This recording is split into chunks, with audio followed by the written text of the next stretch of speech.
Love ಜಿಹಾದ್ ಜಾಲದಲ್ಲಿ ಅಪ್ರಾಪ್ತ ಬಾಲಕಿ ಪ್ರೀತಿಯ ಆಮಿಷವೊಡ್ಡಿ ಮತಾಂತರಕ್ಕೆ ಪ್ರಯತ್ನ.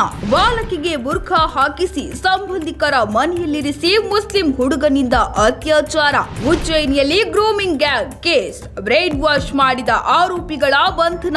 ಅಪ್ರಾಪ್ತ ದಲಿತ ಬಾಲಕಿಯನ್ನ ಪ್ರೀತಿಯ ಆಮಿಷವೊಡ್ಡಿ ಅತ್ಯಾಚಾರ ನಡೆಸಿದ ಆರೋಪದ ಮೇಲೆ ಮಧ್ಯಪ್ರದೇಶದ ಇಬ್ಬರು ಮುಸ್ಲಿಂ ಹುಡುಗರನ್ನ ಪೊಲೀಸರು ಪ್ರಕರಣ ದಾಖಲಿಸಿಕೊಂಡು ಬಂಧಿಸಿದ್ದಾರೆ. ಫೆಬ್ರವರಿ 2ರಂದು ಮಧ್ಯಪ್ರದೇಶದ ಉಜ್ಜಯಿನಿಯಿಂದ ಕಾಣೆಯಾಗಿದ್ದ 15 ವರ್ಷದ ದಲಿತ ಬಾಲಕಿ 2 ದಿನಗಳ ಬಳಿಕ ಇಂದೋರ್ನಲ್ಲಿ ಪತ್ತೆಯಾಗಿದ್ದಾಳೆ.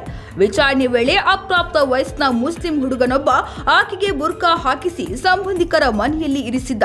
ಜೊತೆಗೆ ಇವನ ಸ್ನೇಹಿತರು ಕೂಡ ಈ ಪ್ರಕರಣದಲ್ಲಿ ಭಾಗಿಯಾಗಿದ್ದಾರೆ ಎಂಬುದು ತಿಳಿದು ಬಂದಿದೆ. ಸದ್ಯ ಈ ಪ್ರಕರಣ ಸಿಸಿಟಿವಿ ಕ್ಯಾಮೆರಾದಲ್ಲಿ ಸೆರೆಯಾಗಿದೆ. ಹೀಗಾಗಿ ಪ್ರಮುಖ ಆರೋಪಿ ಸೇರಿದಂತೆ ಪೊಲೀಸರು ಇಬ್ಬರನ್ನ ಬಂಧಿಸಿ ವಿಚಾರಣೆ ಮುಂದುವರಿಸಿದ್ದಾರೆ.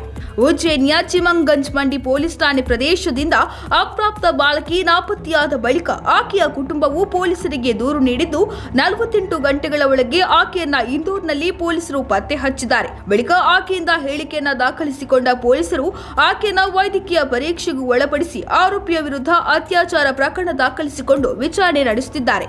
ಇಬ್ಬರ ವಾಟ್ಸ್ಆಪ್ ಸಂಭಾಷಣೆಗಳನ್ನ ಪೊಲೀಸರು ಬಹಿರಂಗಗೊಳಿಸಿದ್ದು, ಮುಸ್ಲಿಂ ಯುವಕ ಹುಡುಗಿಗೆ ಪ್ರಣಯ ಸಂಬಂಧಕ್ಕಾಗಿ ಆಮಿಷ ಒಡ್ಡಿದ್ದಾನೆ ಎಂಬುದಾಗಿ ತಿಳಿಸಿದ್ದಾರೆ. ಅಲ್ಲದೆ ಹುಡುಗಿಯನ್ನ ಬ್ರೈನ್ ವಾಶ್ ಮಾಡಲಾಗಿದೆ.